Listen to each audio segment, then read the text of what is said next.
Hello guys, at for today's video po ay gagawa tayo ng kimchi. So yan, hiniwa-hiwa ko na siya ng maliliit. And then after nun ay nilagyan ko po ng maraming asin. And lalamasin po natin siya sa asin para mawala po yung mga pesticide na ginamit po sa pang kimchi natin. At syempre po nilagyan natin ng tubig na konti. And ibababad po muna natin siya. So, nagayat na rin po tayo ng labanos, carrots, na mga nakastrips ang gayat. And, naugasan na po yung kimchi. Gayat na rin po yung sibuyas, garlic at apple. Nag-prepared na rin po tayo ng kawali. Nilagyan po natin ng tubig. Ayan po, 1 cup ng tubig po yung nilagay ko dyan. Or 2 glasses of water po. Then, nilagyan ko po ng cornstarch. So, kayo na po ang bahala magtansya ng cornstarch para yan yung maging paste later on sa ating pong gagawing kimchi. And, halu-haluin natin sa wala po munang nakasinding stove. So, haluin muna natin para hindi siya mamuo-muo. Then, after na mahalo, ayan, low medium heat na po natin siya. Then, yung pong yung pong texture niya dapat maging clear. Yan. Unlike kanina na super white. Maging clear siya. And, hinugasan na po natin yung pang kimchi natin na gulay. So, yung mga buyas, garlic at apple, grinder na po natin.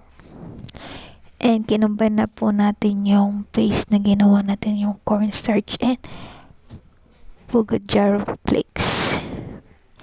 Yan. Yan po yung nakakapagbigay ng lasa po sa ating kimchi. Nilagay na rin po natin yung mga ginrinder natin na buyas, garlic at apple. And nasa inyo na po yan kung magad po kayo ng fish sauce or salt po. Masarap po yung Bugojar flakes kapag super spicy po. Meron po kasing original lang yung flavor niya. And then yan, i-mix-mix lang po natin siya. Ganyan po yung magiging texture niya. Pero dapat mawala yung mga white-white na yun. And later on naman magko-combine naman po siya. So, sobrang sarap na, ang bango-bango na yan. Nakakatakam na po yung yung pang-mix natin sa kimchi. And after nun, i-add na natin yung mga gulay or cabbage po na ating lagay or binabad sa tubig kanina na may asin. Tapos, pipigain po natin mabuti yan. Kasi po, para mawala yung katas niya at hindi magtubig-tubig.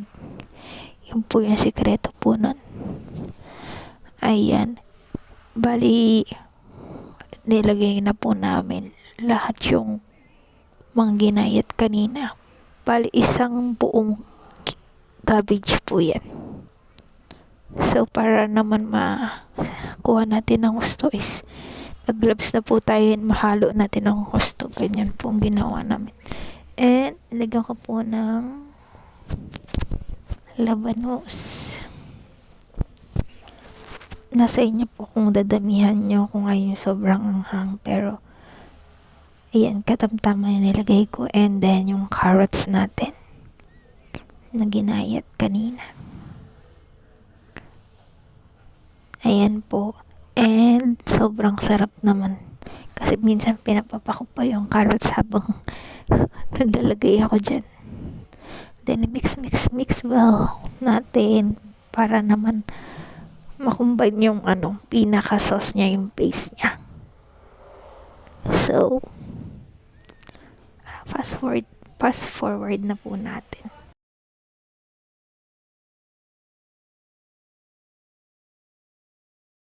Ayan, pinas forward na natin para naman basta kailangan natin i-mix well yan eh. And this will be the results. Ayan, sobrang sarap niya, promise. Lagay niya sa rep. kailangan naka-airtight po yung lagayan niya. Sobrang sarap, inuulam na namin yan. Ayan po, sobrang dami rin po nagawa nung isang umbok kung tawagin or ng bag of cabbage. Ayan, inulam ko na grabe. Satisfying. Kain.